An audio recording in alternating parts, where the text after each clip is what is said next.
على أشرف الأنبياء والمرسلين وعلى آله وأصحابه وأزواجه وذريته وأتباعه أجمعين وبعد. قال شيخ المصنف رحمه الله تعالى ونفعنا به وبعلومه في الدارين.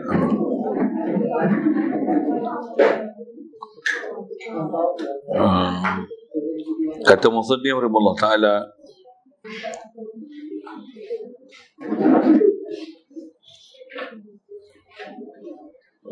wa ammal kafir, itu kan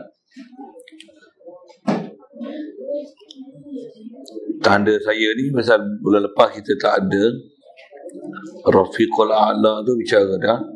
Wa ammal kafiru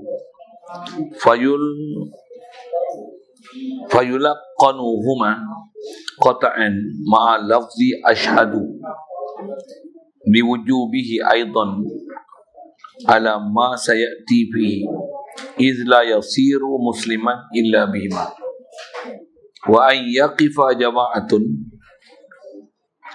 ba'da dafni indal qabri sa'atan yas'aluna lahu tasbita wa yastaghfiruna lahu. InsyaAllah kita nak sambung bab fiqh kita. Asal kita bicara ni ialah mengenai sunat kita talqinkan orang yang nazak nak hampir mati.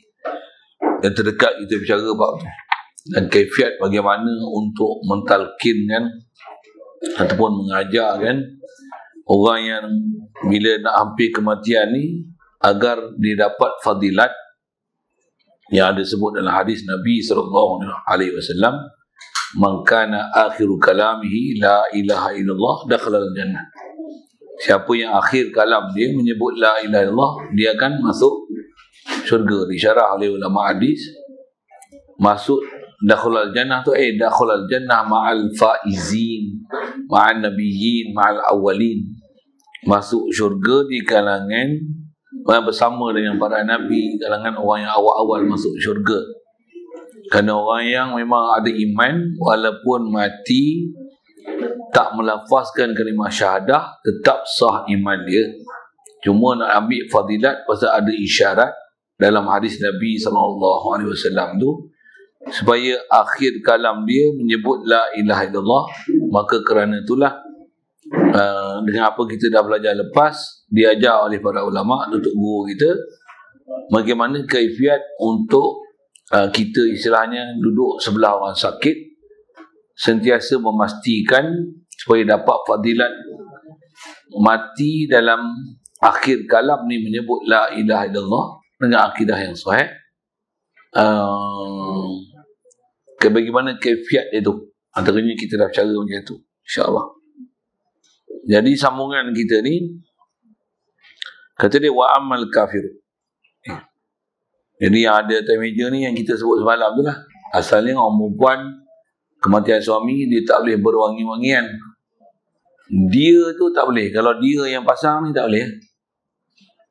Kalau dia ada dalam majlis ni, katalah mengaji benda baru ain dia dalam majlis ni, ada wangian ni, taklah wajib dia pergi lari, jangan sampai bau. Ataupun pakai face mask, ataupun yang pakai macam orang bantuan oksigen tu kan, tutup wangi rapat tu, jangan bagi bau wangi. Tak, bukan dia tak boleh bau, dia tak boleh istikmal, dia tak boleh pakai benda-benda yang berbau kat dia. Sama ada padan dia, pakaian dia, kebasuhan dia, mandi dia. Antaranya dia yang pergi bakar tu, dia pergi bubuh ni bakhur ni. Yang ni kalau nak beli berminat, bukan PM tepi, saya tak jual. Ada kawan sahabat-sahabat saya yang jual, nak nanti dalam page pun ada, nanti kita link apa, saya tengok pandai dia orang buat. Ada sahabat-sahabat saya, ada anak murid pun yang memang untuk jual benda-benda macam ni. Beli online untuk urus sana lah. Yang ni sekadar untuk kalau orang tak biasa tengoklah macam nak rupa je kan. Kalau orang tutur dulu, kemian buat pada tanah tu je kan. Bara pun pakai tepung kayu je, bakar-bakar buat kemian. Untuk kemian, yang ni dia adalah bahan khas dia. Memang bukan buat di Malaysia lah, banyak import daripada luar negara. Ini antara wangi-wangian yang disebab orang yang dalam keadaan berkabung kematian suami haram pakai. Dia nak pakai, dia nak nyalakan tu tak boleh. Orang bakar tak apa, dia tak boleh. Ataupun orang bakar tu dia tengok dah kurang, tak ada dah habis asapnya, dia pun ambil, dia bubuh. Tak boleh. Dia pegang tu masalah dah. Pegang tu pun wangi dah tangan dia. Ataupun kata dia pandai, dia pakai menjepit, dia tak bubuh. Dia menyepit, dia yang dia tak sentuh tak apa, tapi dia yang istilah istimal, dia yang ambil letak, yang tu salah. Pasal istilahnya dia pakai. Dia yang letak, dia yang istilahnya meletakkan wangian tu. Dia istimal tu dah. Okay. Hak tu PM tepi. Tepi. Tengok P nanti kau ada orang tahu. Leling kan. Tanya dia orang semua ada orang ni. Dia ada yang mahal, ada yang murah. Saya sebut bila itu. Saya pun ada anak saya beli tu. Yang beli ni. Bulan puasa yang minggu lepas lah. Bantai yang pasang dia tiap malam sekejap je botak kepala. Pasal benda je mahal lah. Dia punya tapak tu pun kalau agak boleh bubuh dalam bekas dalam cawan je, buat lah. Dia ada arang dia, dah ada bahan bakaran dia. Itulah. Itu tanya lain lagi. Baik, asal kita bicara kitab, kita nak masuk bicara ni mengenai talqin dengan orang kafir. Situ tak? Betul kan? Sama kan? Habis lah tu. Tu yang bawah tu, talqinul baligh itu. Yang doakan tasbih yarhamukallah, apa tu, disabitukallah tu sudah. Itu sudah. Betul. Anda kitab situ. Tempat saya baca ke wa talqinu balighin walau syahidan itu. Sebelum tu kan. Betul lah saya baca ni wa amal kafir dulu ke satu bagi tempat. Satu bagi tu. Kalau gitu wa ayyaqifa jama'atun ay wa yundabu wa yusannu, disunatkan ayyaqifa jama'atun, bahawa berdiri oleh satu kumpulan ba'da dafni, selepas daripada kebumi mayat, indal qabri, berhampiran kubur, sa'atan, pada satu ketika, yas'aluna lahu tasbita wa yastaghfiruna lahu, memohonkan bagi mayat ni tasbit, ketetapan dia tak akidah dia la ilaha illallah, wa yastaghfiruna lahu, dan memohonkan keampunan baginya. Jadi kaedah apa kita ambil faham daripada nas, daripada hadis Nabi SAW antaranya. Kesimpulan dalam fiqh yang ada apa dia? Sunat ada satu kumpulan berada di kubur dalam satu tempoh yang tertentu. Disebut ni sa'ah, waktu yang singkat, ada di kubur buat apa? Memohonkan tasbih dan memohonkan maghfirah. Itulah istilahnya.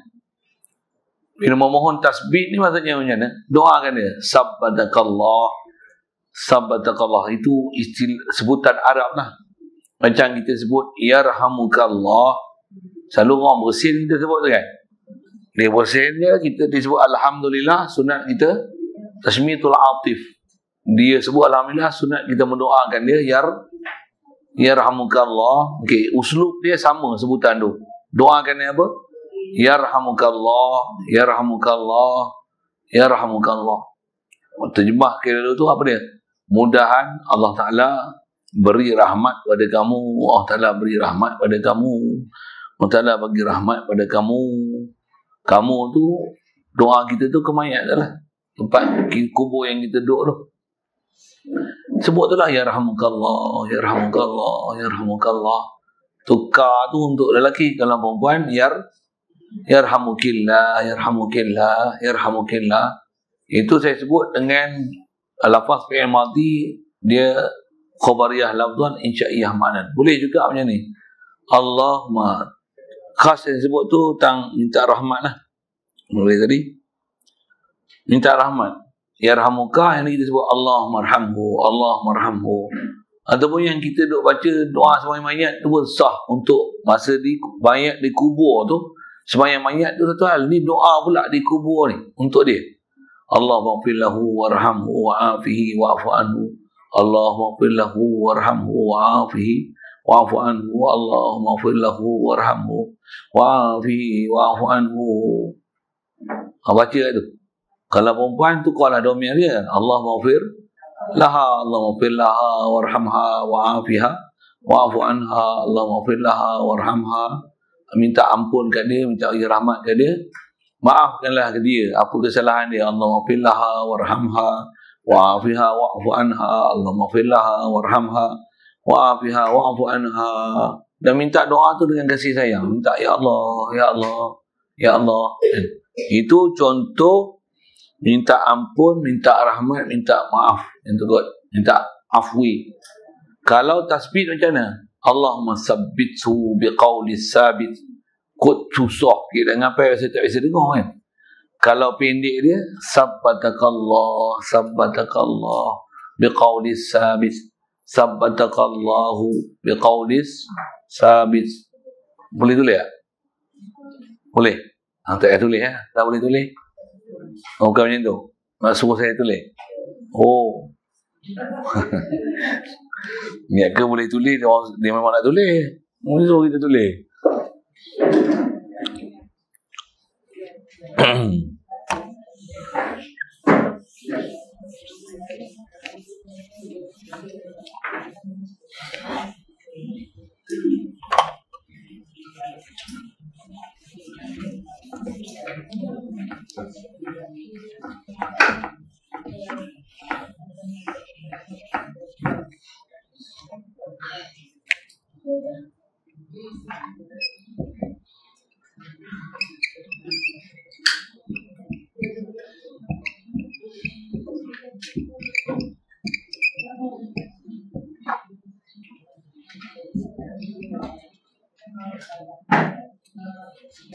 Yarhamukallah.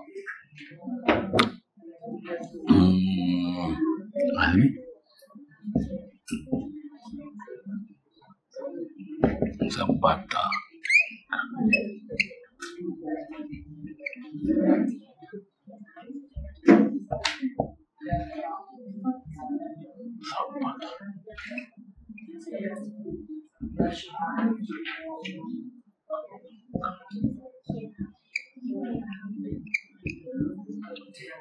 Sabatakallah, sabatakallah bil qaulis sabit.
Kalau kita dah biasa buat sembahyang mayat, apa ayat yang selalu kita jumpa doa sembahyang mayat tu lah.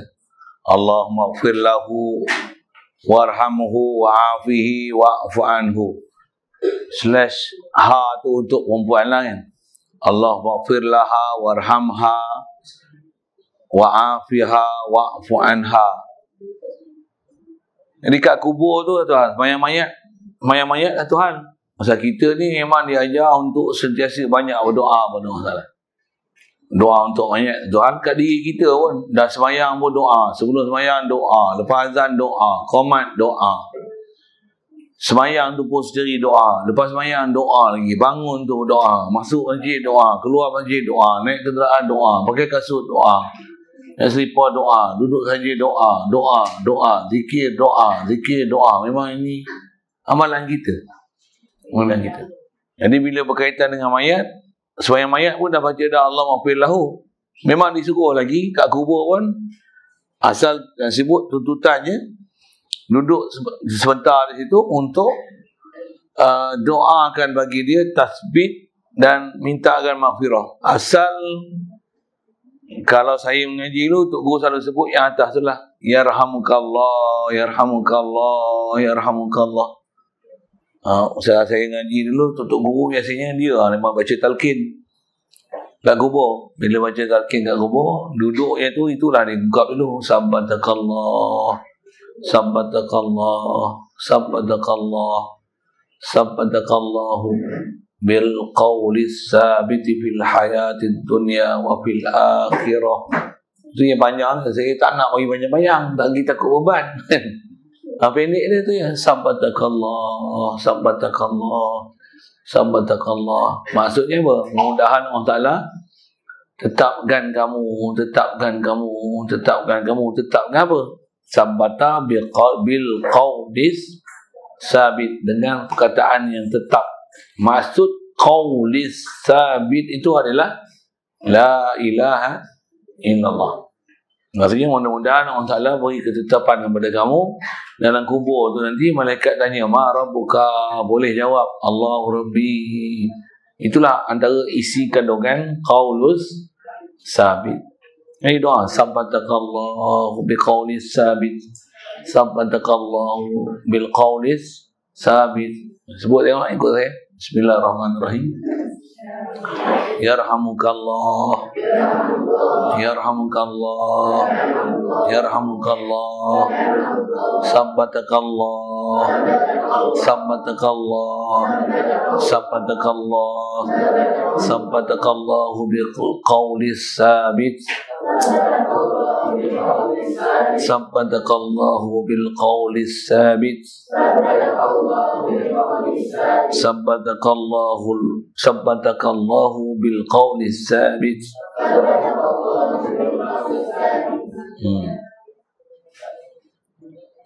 Doa. Kita doa tu macam mana? Mudah-mudahan ada sesuatu limpah kurnia Allah Ta'ala pada dia.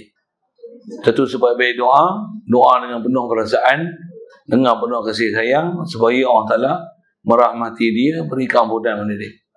Sama ada dia orang baik ke, dia orang jahat ke, doa jahat tu pada dia. Itulah maksud kataan dia kata, bagi ada satu kumpulan yang yaqifa, terjemah dia sebut sini bahawa berdiri satu kumpulan selepas pengkebumian. Waqafa tu walaupun terjemah dia berdiri, bukan syarat dia berdiri, duduk pun tak ada masalah. Pasal antara makna waqafa ni ada makna qaim, ada waqafa dengan makna yasbut, dengan makna sabit, ada kat situ, hadir. Sikit sebut bahasa lorah dan ulama syarah kat kita apa ni. Pasal tak syarat mesti baca talqin ke mayat, ataupun bahasanya talqin mayat dengan keadaan berdiri, tak syarat. Wahabi dah faham jadi, Wahabi faham macam ni, talqin mayat berdiri, tak boleh duduk, tak ada. Tak, kaedah kita nak berdiri, nak duduk, tak ada masalah. Pasal maksud ayyaqifa, kata ulama dalam kitab, dalam hadis pun antara yang disyarah oleh ulama dengan apa nisbah praktikal para sahabat antara Rasulullah sendiri selepas tu dan kefahaman mereka tentang nas. Dia kata diri duduk tak ada masalah waktu di kubur tu untuk kita bertalqin ataupun doakan ni, yarhamukallah, yarhamukallah. Pakai berdiri tercegat dia lagi lengoh pula kan, boleh duduk, tak ada masalah duduk. Cuma tak diajar kat kita duduk atas kubur. Ada makruhnya duduk atas kubur. Kubur tu duduk atas kubur. Ni kubur tinggi atas kubur. Tak mau nak selamba pergi duduk atas kubur tu. Makan nasi atas kubur. Lagi kelakar kan. Carilah tempat lain kan. Apatah lagi berak kat kubur. Itu lagi masalah. Ada ke orang berak kat kubur? Ada, ha? Dia tak berak kat kubur. Tapi dia lepas kambing kat kawasan perkuburan. Hukum berak kat kubur. Hukum tuan dia berak kat kubur. Tuan dia tak berak kat kubur, kambing yang berak kat kubur. Tapi oleh kena kambing tu kambing dia, hukum tuan dia berak kat kubur. Pasal mana boleh biarkan kubur ada binatang yang melata macam tu, nanti akan menajiskan kawasan perkuburan. Haram bawa masuk binatang. Haram. Kubur bukan tempat padang ragut. Bukan. Satu kubur sebaiknya dipagar elok-elok, khasnya jangan bagi kambing, lembu, tambah orang masuk, dia kencing, dia berak kawasan perkuburan. Tak. Kubur sepatutnya bersih daripada najis. Macam tu. Pasal mana-mana ada najis, dia menjauhkan kehadiran malaikat ke tanah perkuburan. Satu kubur ni selalu orang tanam pokok wangi-wangi kan. Pasal malaikat suka wangian. Antara malaikat suka tu yang berwangi-wangian ni. Kalau nak bubuh wangi berasap, tambah sikit. Dia habis banyak tu lah. Seketul tu kecil. Tengah tu ada habis. Kita baca berapa minit? 5 minit, 10 minit. Nak bagi lagi kalau kena bubuh lagi ya. Satu kalau ada seketul tu, arang ni kadang setengah jam. Mau 4-5 ketul. Mau kalau pakai 10 hari, mau kat RM100 je. Tambah sepanjang malam nak pergi pasang sentiasa bau wangi. Mau botak balik. Sikit lah tu kan. Benda tu mahal. Macam mana pun memang ada disuruh ke? Ya, memang disuruh wangi-wangian. Pula tu bunyi datang daripada negara-negara yang berharap diproses pula oleh orang Islam kita. Mudah-mudahan terpelihara daripada campuran-campuran yang najis, yang tak sepatutnya ada dalam majlis kita orang Islam. Itulah. Kalau wangi-wangian daripada orang putih ni dibuat daripada alkohol, alkoholik, macam-macam nama bahan-bahan kimia gini-gini, ambil daripada benda-benda peram yang hasil benda yang memabukkan, hasil antara memabukkan tu alkohol, daripada alkohol yang memabukkan tu, bahan peram yang memabukkan tu diambil alkohol dia diproses untuk dibuat wangian. Walaupun bau wangi, tapi bila sumbernya daripada najis, pasal dia daripada memabukkan adalah arak adalah najis, alkohol daripada arak adalah najis. Alkohol tu dibuat ester macam-macam, etil, metil apa untuk buat wangi-wangian.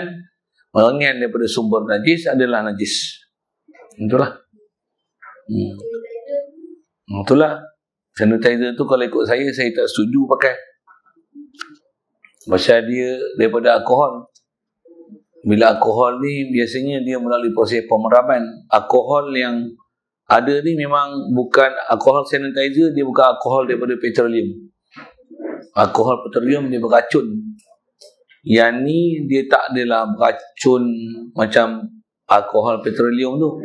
Tapi dari segi tempat dia diambil, tambah pula alkohol tu daripada Itali, Perancis. Bila kena COVID ni, dia orang arak apa, kelab malam apa semua tak boleh buka. Lepas tu arak-arak ni macam mana dia nak produk, dia nak buat keluar, dia proses ambil alkohol daripada arak tu buat sanitizer. Jadi dia nak market kan, Malaysia lah antara yang beli. Pergi bahasa itu kan, beli tak beli tanya dia malah, beli ke buat sendiri ke ada makmal Malaysia buat sendiri punya sanitizer. Tu pun bukan dia buat alkohol tu, dia campur je, cek botol. Malaysia tu ya, dia takat tu ya, buat sanitizer, buat face mask, itu yang Malaysia boleh buat. Tu pun ada yang made in China. Macam kutuk negeri sendiri tu. Memang macam tu kan. Malaysia ni nak buat kapsul, nak ubat tu pun semua import dari luar. Awak Malaysia ni tak ada orang belajar teknologi ke? Saya tak pergi ke depan belajar dalam bab tu. Rasanya kalau saya ke depan, saya buat lama dah kapsul tu. Ya, rasanya bukan susah mana. Belilah sikit peralatan apa-apa untuk proses buat kan. Apa saya nak sebut ni? Sanitizer tu lah. Jadi, kalau saya tengok, bukan saya saja punya pahaman itu. Ada pensyarah-pensyarah luar negara, tambah daripada kalangan orang Arab, yang dia ni faham syariat dan faham ilmu sains sikit mengenai alkohol ni buat daripada apa. Mereka pun tak menyarankan supaya dipakai sanitizer tu. Lebih baik gunakan air biasa je. Lagipun kita nak pergi semayang, kita memang dah berwuduk dah. Kita pun bawa daripada tandas berwuduk, ambil sanitizer bubuh. Alamak, dia macam dah elok basuh bersih-bersih, ambil teh ayam bubuh. Bau memang tak bau tiap ayam, asal dia telah diubah macam-macam rupa bagi nampak wangi. Wangi pun bau wangi, tapi daripada ain najis dia tetap najis walaupun wangi. Tak semestinya wangi itu adalah suci, tidak. Pastikan sumber dia dari mana. Itulah sikit. Macam mana boleh cerita situ bakhur, bauan, wangi, malaikat. Macam mana lagi situ? Kubur wangi. Asal nak sebut berdiri, duduk, tak ada masalah kan. Berdiri, duduk. Jadi duduk dalam baca ya rahmukallah, sabatakallah. Lama dah duduk lama, sabatakallah, sabatakallah. Sikit soal, jemu tak baca gitu? Agak jemu tak? Tak jemu. Sehari semalam boleh? Ya sabatakallah, sabatakallah. Jemu tak? Jemu ke tak? Ikhlas jawab. Jemu tak jemu? Ya apa? Itu nak buat apa lagi? Buat apa kat kubur? Bacalah Quran. Pasal Quran ni lapar dia 30 juzuk tu. Jemu. Kalau jemu, tobat dengan je lain. Kenapa jemu je Quran? Tak ada masa je Quran tu lain hal. Ni jemu. Mesti ada masalah. Apa saya nak sebut ialah baca Quran. Kalau kita doa kat ni, ada sesuatu Allah Ta'ala akan kurnia pada mayat yang mati tu. Yang mati itu satu hal. Begitu juga seluruh tanah perkuburan tu akan dapat rahmat dengan sebab doa kita. Begitu jugalah seluruh tanah perkuburan tu, khasnya ayat yang kita sedang baca Quran untuk dia, akan ada limpah kurnia Allah Ta'ala dengan rahmat dia nak beri sebab kita baca Quran tu. Kat kita dapat rahmat, akan dapat rahmat juga pada orang yang kita bacakan Quran untuk dia. Boleh? Tak, memang macam tu. Kaedah disebut oleh ulama. Dah tutup guru dulu amalan kita khasnya Nusantara ni. Orang meninggal je. Kalau di sebuah orang dulu lah, memang itu amalan ni. Apa dia? Baca Quran kat kubur. Baca Quran kat kubur. Buat tahlil kat kubur. Pasal apa?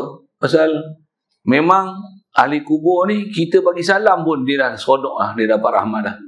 Assalamualaikum ya ahlal kubur ya ahla dari qaumil mu'minin. Bagi kita bagi salam tu. Habis-habis tak arti assalamualaikum wahai ahli kubur, cakap je Melayu gitu kan. Kita doa tu dia suka sangat kita berdoa pasal kita tak nampak apa hasil doa kita tu. Kita berdoa tu kalau dia macam ibarat tengah duduk padang pasir, dia sedang dapat hujan tu. Ibarat, disebut ibarat. Kalau dia tengah dahaga tu macam kita simpah air kat dia. Leganya. Saya ngaji dulu arwah Tok Guru. Ramai Tok Guru sebut kata dia, orang kat kubur ni kata dia tak guna orang dalam kubur. Dia kata apa? Orang kampung, penduduk kampung tersusun ni sentiasa tunggu doa kita dia. Orang duduk kampung tersusun. Dulu saya mula-mula ngaji pening kan. Apa benda lah yang kampung tersusun apa kan? Apa? Kubur lah.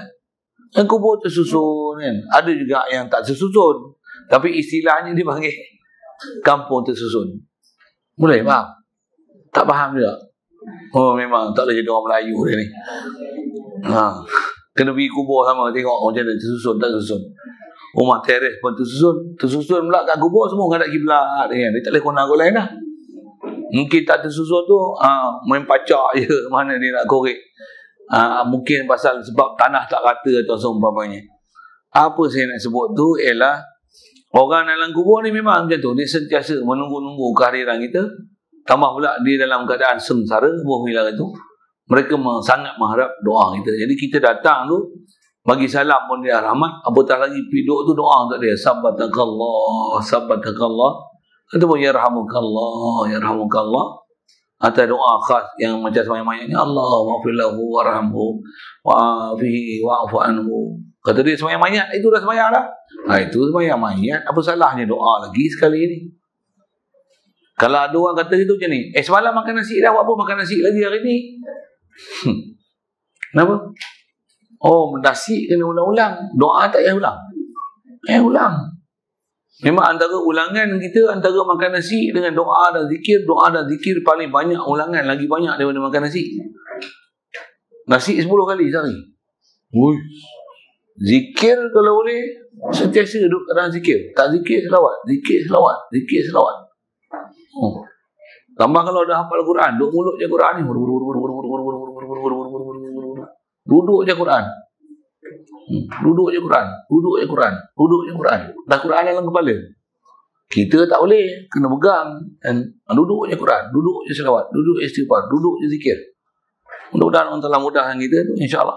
Jadi di sebuah mayat ni, kalau dia dalam keadaan sengsara tu, pasal di atas ada amalan dia yang tu tak cukup, ataupun kalau dia cukup sekalipun, kalau dia bukan orang-orang istilahnya muqarrabin, yang macam orang syuhada, salihin, para pewaris Nabi, orang-orang yang istilahnya siddiqin, orang salihin ni, mereka akan memanfaatkan kita dengan kedatangan kita. Bahkan masyhur sebut dalam hadis-hadis pun ada, bukan saja bagi salam. Kalau orang menuntut ilmu, kita pergi kat kubur pun dia dah seronok, walaupun kita tak pergi salam. Tapi takkanlah tak pergi salam, tak belajar adab pun, satu hal. Kita pergi kubur pun dia dah seronok lah. Pasal apa?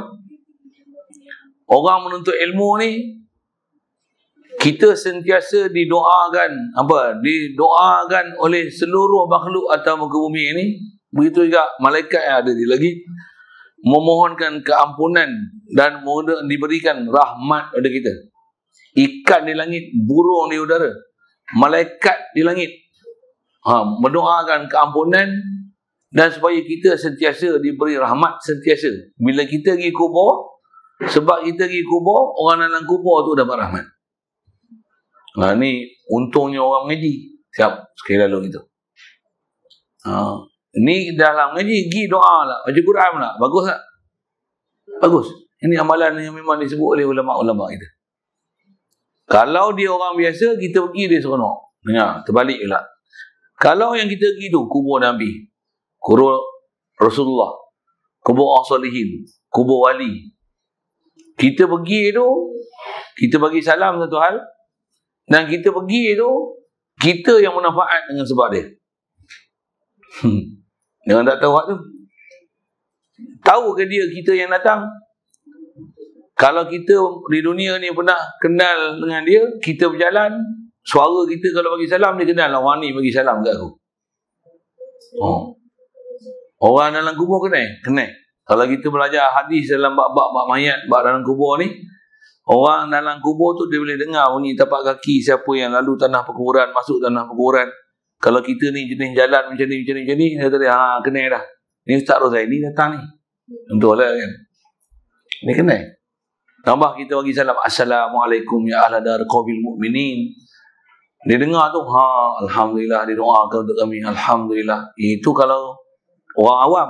Kalau orang baik-baik ni, kita masuk dalam kubur ni, kita dapat rahmat dengan sebab pergi ke tanah perkuburan dia.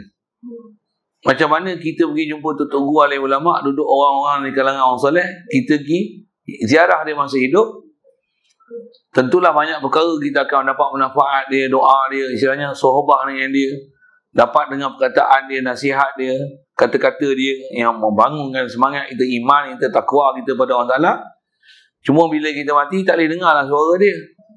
Tapi nisbah dia akan mendoakan kita pula, nisbah kita datang ke tanah perkuburan dia.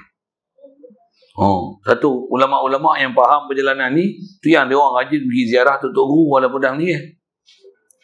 Kita ni tak ada akidah dengan tutup guru para ulama, Nabi, Rasul. Tu yang kita rasa macam dah mati ni, mati out of order. Kita rasa memang mati ni, mati habis. Tak ada langsung hubungan dengan kita. Kita faham itu pasal kita bukan atas akidah ahli sunnah wal jamaah yang betul.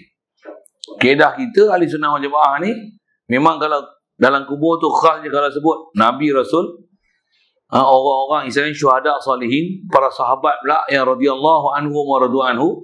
Kita pergi ziarah kubur dia ni, nisbah kita bagi salam, doa kita ke dia satu hal. Bahkan kita pergi tu, dia akan istilahnya jadi sebab untuk kita kita dapat manfaat dengan sebab kita hadir ke tanah perkuburan dia tu.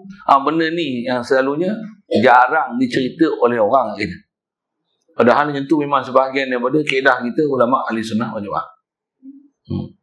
Satu orang dulu dia orang suka pergi ziarah makam-makam tutup guru, para aulia, solehin, para anbiya. Yang kita tengok orang yang faham perjalanan ni, dia orang akan pergi ziarah kubur-kubur orang soleh. Kalau saya pergi Mesir tu, pernah pergi ziarah sekali. Dekat dengan Masjid Azhar tu, dia ada Suq Husain. Ada Masjid Husain itu. Allahumma salli wa sallim ala. Dan ada maqam Sayyidina Husain.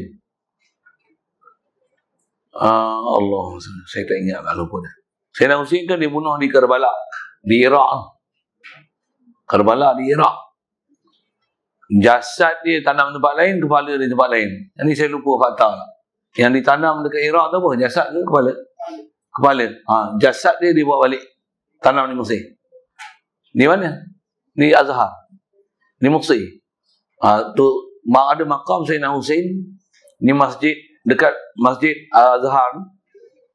Ada Suq Husain yang di keliling ni. Dia panggil Suq Sayyidina Masjid Husain. Pasal ada Masjid Sayyidina Husain. Sentiasa diziarahi oleh orang. Pasal orang tahu apa kelebihan menziarahi cucu Nabi kita Muhammad SAW ni. Tak apa pula mati-mati syahid pula tu.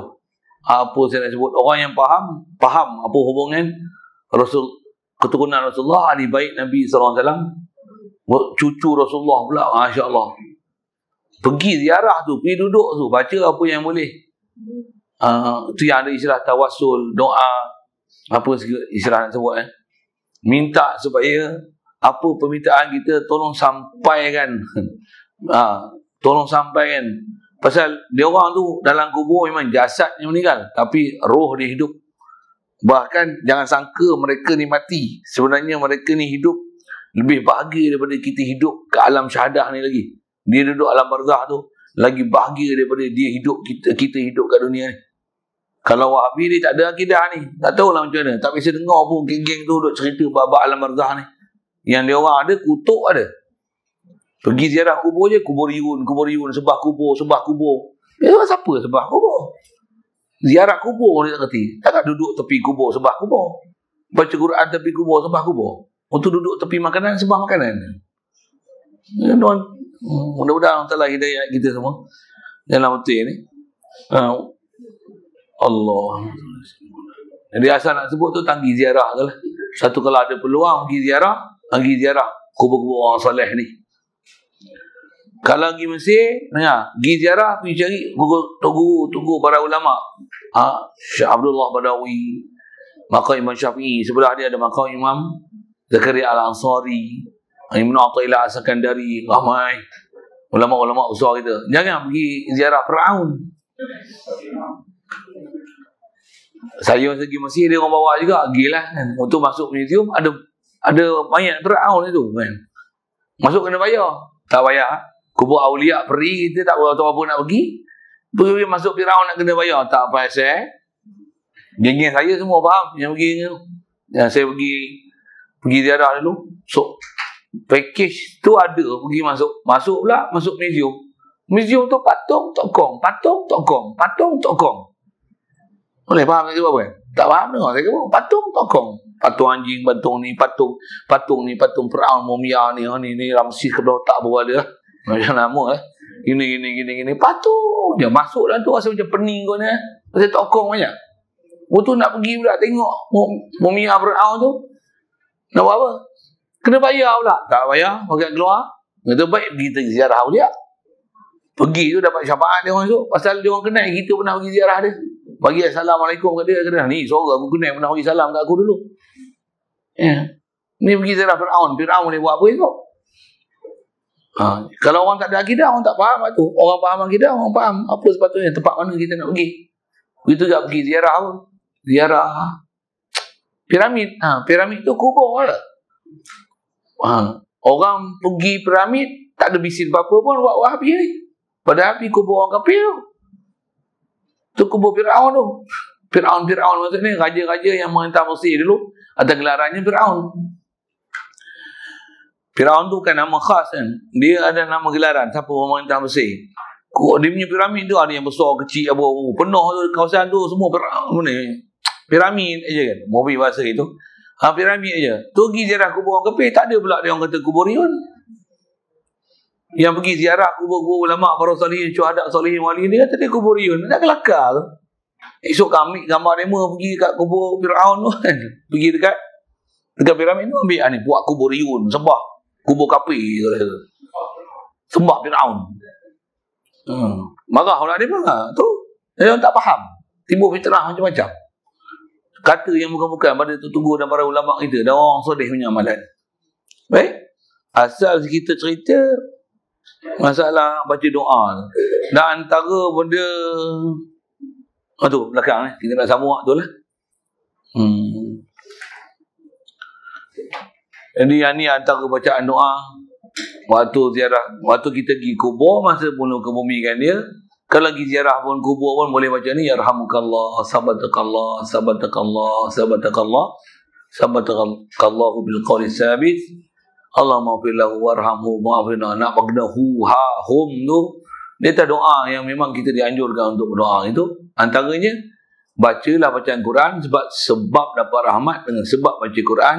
Orang baca dapat rahmat dengan sebab orang baca tu dapat rahmat juga tempat yang kita duduk baca Quran tu, kalau kubur, ahli kubur tu dapat rahmat dengan sebab kita baca Quran. Ini kaedah para ulama kita. Satu, kalau kena COVID ni, apa kaedah kita? Banyak kan sabab untuk dapat rahmat Allah Ta'ala. Pasal ni bala kan. Betul macam mana? Tutup masjid ke buka masjid? Buka masjid. Bagi orang ramai ke makin bagi sikit?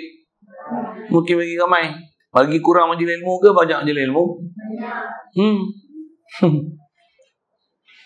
Bagi rapat-rapat ke jarak-jarak? Oh, kelaya tu. Kalau memang ada orang yang istilahnya kan dia pun bagi kata yang tak sihat, yang ada gejala, yang ada gejala tak samailah, yang ada penyakit tak samai, yang bawa balik Sabah tak samailah. Tak samailah. Tapi yang main ni semua sihat-sihat macam mana?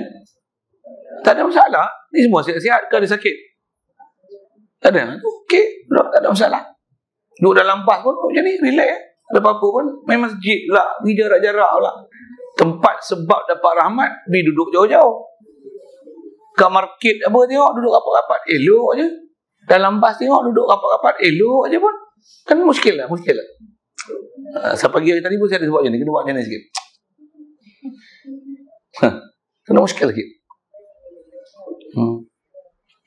Naik bas pun tulis nama tak? Naik bas tulis nama? Tulis ya?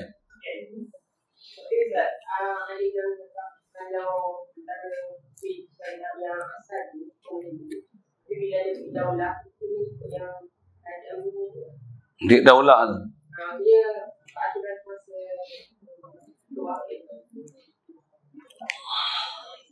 Dia Pik Daulah pun dia ada tafsir juga ke ulama tu. Maksudnya kita tak diajar berontak, tunjuk perasaan gitu ya. Tambah angkat senjata memang tak boleh lah. Yang ni pun Pik Daulah nisbah SOP apa.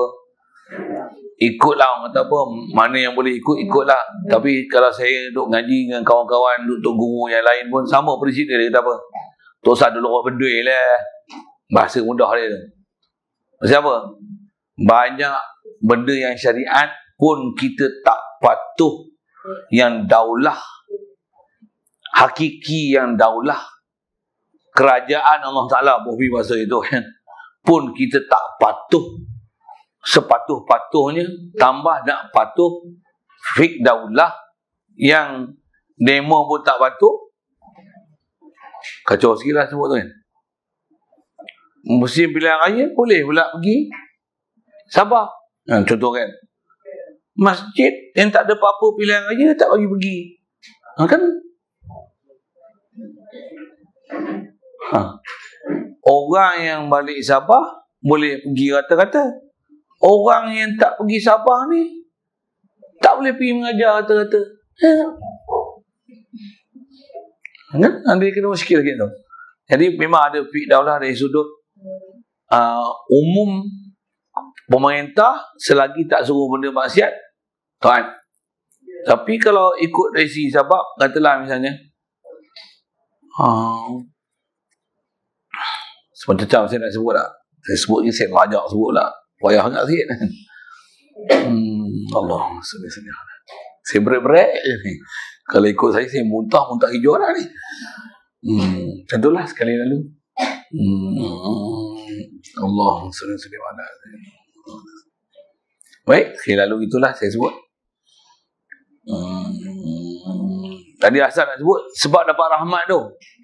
Jadi kalau ikut bukan anjurkan stay at home. Apa dia? Bacalah Quran at home. Banyakkan istighfar at home. Kalau katalah kena duduk at home, bahkan dia kena kuat kuasa macam ni. Setiap orang mesti baca kunut pada setiap semayang fardu pada rakaat akhir. Ajar syariat tu. Ajar syariat tu. Itulah yang dipanggil kunut nazilah. Ni sebut kunut nazilah, tahunya. Penguatkuasaan kunut nazilah ni macam tak ada apa-apa. Sedangkan itulah yang dia kena kuat kuasa, pasal dia doa daripada kita yang lemah, yang tak ada apa-apa, meminta pada pihak Allah, kepada Allah Ta'ala untuk menghilangkan bala bencana ni. Sepatutnya fardu, jadi bubur fardu. Bahkan itulah pik daulah besar sekali. Apa dia? Daulah kerajaan dah perintahkan baca kunut nazilah. Siapa tak junjung baca kunut nazilah, sedangkan tu sabab dapat rahmat Allah Ta'ala dan sabab angkat bala, jangan tak tahu berdosa ke tak? Patutnya satu yang di highlight kan. Bukan siapa tak pakai face mask berdosa. Kan? Kan? Ha? Bila dah ada perintah pasal bab ni, kalau atas fik daulah yang dibahas oleh ulama, antaranya misal katalah kemarau, saya nak syarat panjangan di atas fik daulah. Fik daulah patutnya dia syarat macam ni, macam tengok saya sebut ni. Contoh, musim kemarau, hujan tak ada, kena sembahyang minta hujan antaranya. Sebelum besar-besarannya, kerajaan kena keluarkan, kena wartakan surat berkeliling, tak pun warta, surat radio apa semua, WhatsApp apa semua. Semua orang kena sembahyang hajat masing-masing. Mohon supaya Allah Ta'ala turunkan hujan. Bagi kuat rasa seminggu ni minta supaya turun hujan. Tengok tak berkesan juga, tak turun hujan juga. Macam mana? Buat arahan untuk turun hari tertentu untuk sembahyang minta hujan. Minta hujan. Dan sebelum sembahyang minta hujan, suruh puasa 3 hari. Hari keempat tu baru turun untuk minta sembahyang, untuk istisqa, untuk minta hujan. Saya nak sebut fik daulah yang ada macam ni. Bila kerajaan kata puasa untuk sembahyang minta hujan, puasa tu di atas, istilahnya memang benda disunatkan. Bila kita berlapar, perut dahaga, lapar dahaga ni, minta pada Allah Ta'ala, tu sebab makbul doa kita.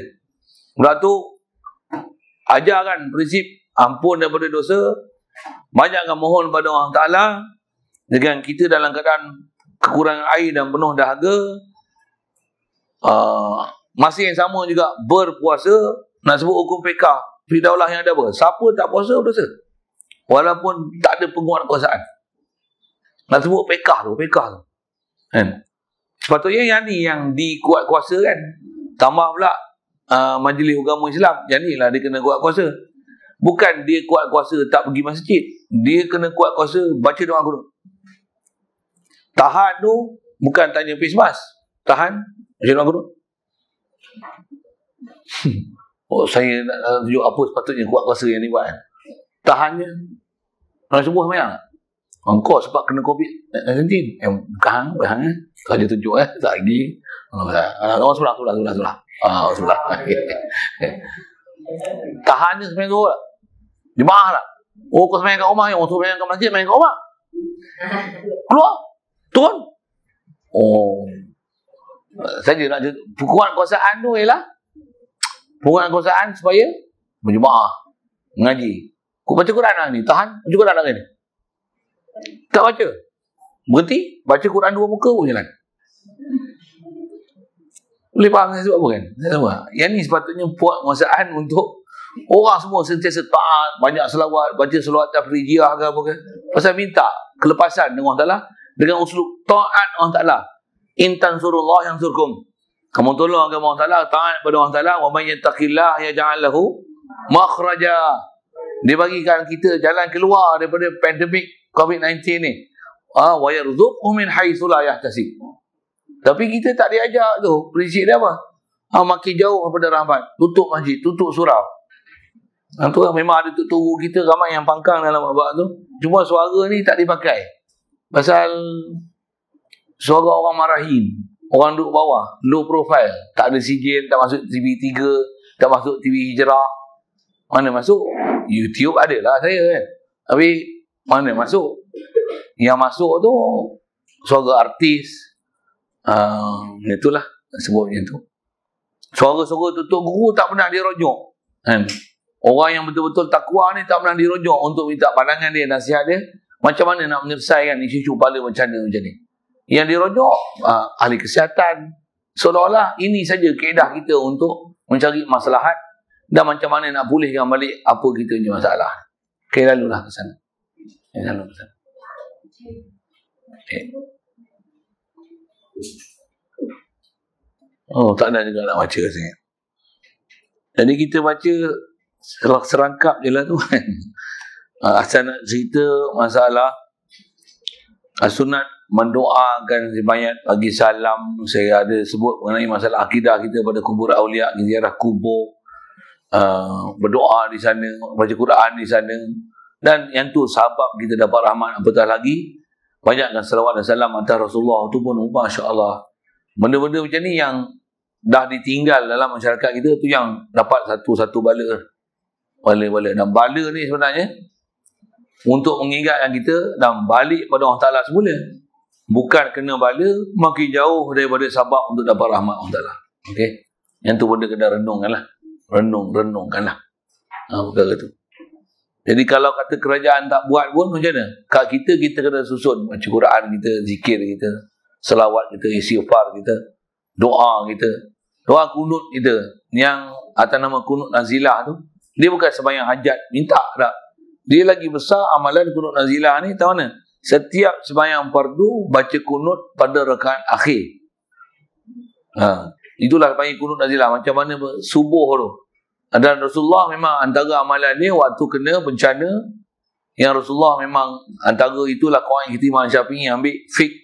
Ada kunut subuh tu pasal pernah Rasulullah dalam waktu bencana yang amat sangat berlaku pada zaman dia tu, setiap waktu dia berkunut pada setiap sembahyang fardu.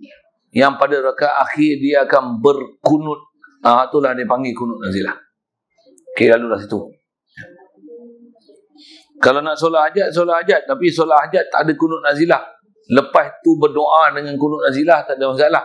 Dan kunut nazilah pun nama je. Tak syarat mesti baca pi kunut nazilah tu. Doa kunut biasa yang kita baca tu, letakkan tempat pada sembahyang fardu rakaat terakhir tu, atas istilah itulah kunut nazilah. Bukan mestinya kena hafal ya mujri ashab ya munzilal kitab ihzimhum wansurna alaihim infa'an al-bala wal waba, apa seumpama tu. Tak hafal hak tu pun tak apa. Bahkan kalau baca pula nanti ada lafaz-lafaz yang bukan bahasa Arab, muskil pula nanti. Allahumma idfa'anna coronavirus. Kena cakap orang putih tu. Apa? Corona 19. 19. Cumanya Arab lah sikit kan. Lafaz Arab. Allah irfa'anna coronavirus. Batal tak batal semayang? Kaedah kita nak berdoa mana boleh sebut dengan bahasa selain pada bahasa Arab. Itu kawan kita Imam Syafi'i. Bahkan mazhab-mazhab lain pun tak sama serupa masalah. Tak boleh ada kalamul amdi dengan sengaja kita sebut yang bighairi lafzil arabi. Tak boleh. Bahkan kalau dengan bahasa Arab pun, kalau di atas khitab dengan makhluk, batal. Ada perbicaraan di situ. Jadi masalah pula sebut corona sampai orang tanya, boleh ke sebut coronavirus dalam doa kunut apa-apa, batal tak batal? Kaedah kita meragukan tinggal. Baik doa Allah mahdina fi man hadai je. Dalam tu ada waqina syarra ma qadait. Tu menepati dah lah. Untuk nama nazilah minta peliharalah kami apa benda syar yang telah kau tentukan atas kami, angkatlah dia ya Allah, selamatkanlah kami. Kalau ikut yang itulah sepatutnya dikuat kuasa, war-warkan, hebahkan, amalkan. Kalau kata kena stay at home sampai tahap menyentuh pun ada arahan menyentuh, memang patuh pun, tak ada orang ingkar pun lah ni. Semua patuh. Orang ahli masjid ni memang sangat taat kan. Saya punya tengok pemerhatian ahli masjid ni adalah ahli yang sangat taat. Kalau ada yang bangkang pun suara-suara macam saya lah kan. Nak ada bangkang-bangkang tu macam mana pun dia ada kata tak buat jemaat. Mana boleh saya buat jemaat seorang-seorang gedik-gedik, mana boleh. Kalau buat pun lagi main pejabat agama buat pergi pagar jarangnya naya kan. Memang tak ada lah. Tapi kalau bercakap ada benda saya tak puas hati, pada saya punya faham dengan Tok Guru ajar, pada saya yang ni tak kena, tak relevan, saya boleh sebut je lah. Orang lain pun duk sebut macam-macam. Ada benda yang memang tak kena dengan syarak pun, tak ada orang ambil tindakan pun, saya buat cakap benda macam ni pun takkanlah nak ambil tindakan. Ini saya punya pandangan kan. Bukan nak lawan-lawan fatwa apa, tapi nak cerita apa, ni pandangan saya, yang saya mengaji, saya punya faham. Engkau nak faham macam tu, boleh pula kau faham macam tu. Yang kau duk langgar fatwa, langgar pandangan ulama-ulama sebut dalam kitab, tak ada pula kata yang tu menyalahi fatwa ulama. Yang kita duk sebut macam ni, dia kata menyalahi fatwa ulama. Saya bukan menyalahi fatwa ulama. Saya nak cerita ni pandangan berdasarkan saya mengaji, tutup guru duk baca, ni saya bersuara ceritakan pandangan mereka sebut dalam kitab, ni yang sepatutnya. Itulah sikit bab macam tu.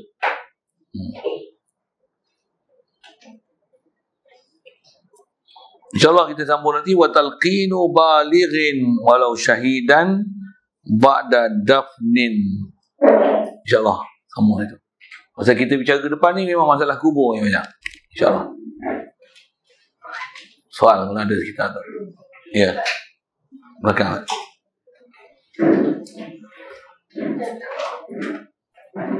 Soalan ya? Bukan.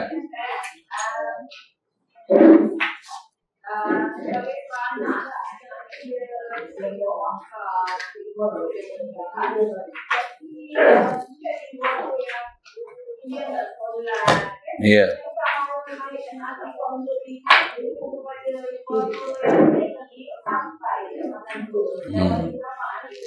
Ya. Soalan mengenai ada mak ayah yang tak semayang, itulah kan. Anak ni buat kebajikan macam-macam, hadiah pada mak bapak dia. Antara yang telah dibahas oleh ulama, soalan bertanyakan, adakah dibuat amalan oleh anak hadiah pada mayat ni sampai tak sampai? Kaedah buat amalan hadiah kepada mayat, yang ni memang antara salah satu uslub yang prinsip dia sama macam bab doa. Memang kita dah buat amalan, contoh, ya Allah, aku baca Quran ni, sampaikanlah pada mak ayahku, kan doa tu kan. Dia termasuk waladin salihin yad'u lahu. Buat je amalan, sampai tak sampai atas bahas ulama kita ahli sunnah wal jamaah, amalan soleh yang kita buat, doakan untuk semayang, untuk pada si mayat, doakan untuk bagi si mayat, hadiah pada si mayat, dia termasuk dalam amal soleh, termasuk dalam doa anak soleh. Kalau tak doa anak soleh pun, doa yang dibenarkan untuk kita berdoa kepada orang yang dah mati maupun hidup. Sah untuk kita berdoa, berikan keampunan. Satu, keampunan ni maksudnya apa salah dia diangkat, ataupun kita buat kebajikan supaya kebajikan ni diberi pada dia. Itu termasuk doa yang dibenarkan mengikut kita, kaedah kita, ulama ahli sunnah wal jamaah. Jadi atas soalannya, mak dia apa dulu tak semayang apa bagaimana, macam mana? Syarat dia iman. Mati tu memang statusnya Islam, walaupun istilahnya Islam baka dan keturunan saja. Sorry lah bahasa sebut yang tu kasar lah sikit dah. Tudung pun tak pakai, katalah gitu. Tapi istilahnya mati Islam, tak adalah menyebabkan jadi murtad dengan perkataan ataupun dengan perbuatan dia. Mudah taklah pelihara kita semua daripada semua tu. Na'udzubillah min zalik. Dan kalau ada tok nenek moyang kita yang dulu macam tu, dia umumnya Islam, cuma adalah kekurangan dalam bab ketaatan ni. Bab fardu pun masih ada yang tak ditunai, bahkan bab-bab aurat pun masih banyak yang dicuai. Kita buat amalan ni, berdoa supaya disampaikan macam tu. Islam kita kasab, macam mana kita sebut bab kasab ni, antara benda yang disuruh kat kita yang kita boleh buat, dan anjuran pun ada. Banyakkan doa dan kasih sayang pada orang yang dah mati. Hadiahkan amalan yang kita dah buat kepada mereka. Sampai tak sampai bukan kerja kita. Kewajipan apa, antara nisbah kita nak buat atas ulama sebut, bagi cukup syarat, insya-Allah, dan kuat zon, ada baik sangka kita dengan Allah Ta'ala, yang tu sebab Allah Ta'ala bagi rahmat pada mereka dan keampunan pada mereka. Macam mana kita sebut, yarhamukallah, sabatakallah, ni cakap je. Tambah buat kebajikan, bagi harta benda, ya Allah, aku buat kebajikan ni, sampaikanlah pada orang tua aku, mak ayah kita, tok nenek kita, hadiah pada orang tertentu macam ni, sebut nama seumpama, ataupun umum muslimin dan muslimat. Kita punya kerja ni, baikkan sangka, doakan untuk mereka. Kita punya kasab, doa. Dengan sepenuh hati, sepenuh perasaan, buat ibadat bagi betul, doa. Cukup. Itu kerja kita. Bukan persoalan sampai tak sampai. Macam kita buat saya sebut ni, sembahyang kita subuh tadi, terima tak terima? Kesakit kepala fikir terima tak terima? Dah buat belum? Jaga tak wuduk? Tutup aurat tak? Jaga tak benda yang jangan buat benda yang membatal. Harapan kita macam mana? Ya Allah, terimalah, ni lah sembahyang aku boleh buat pun, tak lebih elok pun aku pun tak elok teraman dia. Ampunkanlah aku ya Allah kecuaian aku yang banyak-banyak ni. Minta, itu doa. Apa kerja kita? Doa. Sampai tak sampai, sakit kepala yang mikir. Tak disuruh pun. Tapi di atas apa yang telah disebut ulama, apa yang kita dah buat rukun dan syarat dengan sempurna, benda tu pula dibenarkan dengan syarat. Buat saja amalan tu, tak diperintah pada kita untuk lihat sampai tak sampai. Cuma upgradekan kualiti ibadat yang kita buat, dan banyakkan doa untuk orang yang kita nak hadiahkan tu dengan perasaan kasih sayang, memohonkan rahmat dan keampunan. Sekali lalu. Ya.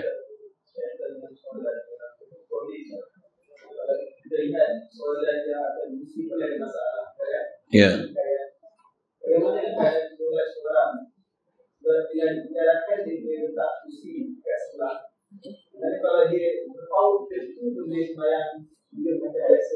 Ya.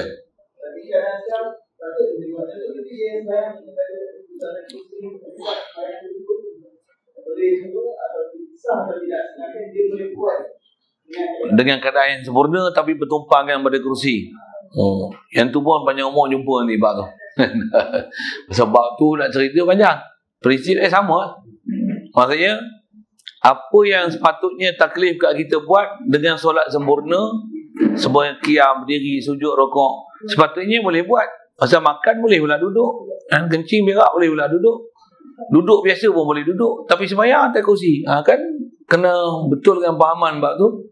Ada pelajaran ni, asal nak sebut ialah kalau memang kita telah sempurnakan segala rukun dan syarat dia, memang tak ada masalah. Tapi kalau buat dengan telah mencuaikan rukun dan syarat, benda yang masa benda lain boleh buat, tapi masa sembahyang ni buat macam apa istilahnya, buat teruk, buat parah, yang ni sakit lah, yang ni sakit lah. Pergi Tesco tak sakit pun, masa sembahyang sakit lutut lah, tak boleh lah. Bila pergi pasar raya beli barang, elok je pun. Bawa kereta boleh je. Dalam urusan lain boleh je. Orang datang pergi masak ke dapur boleh je. Tapi bila nak sembahyang, Allah sakit lutut lah, kena sembahyang atas kursi lah, kan ada masalah. Dan itulah sekali lalu saya sebut, dari segi kaedah sewajib sempurnakan rukun dan syarat dengan sempurna. Macam mana yang sepatutnya dituntut pada kita. Jangan bermudah-mudah di atas perkara yang memang kita boleh laksana, tapi kita ambil pendapat yang ringan, yang mempersonal. Itu jaga sikit. Sekali lalu macam tu. Allahuakbar. Bismillahirrahmanirrahim. Allahumma nawwir qulubana min nur hidayatika kama nawwartal arda min nuri syamsika abadan abadan bi rahmatika ya arhamar rahimin. Warzuqna fahman nabiyyin wa hifzal mursalin wa ilhamal malaikatil muqarrabin wa sallim tasliman ala jamil anbiya'i wal mursalin walhamdulillah.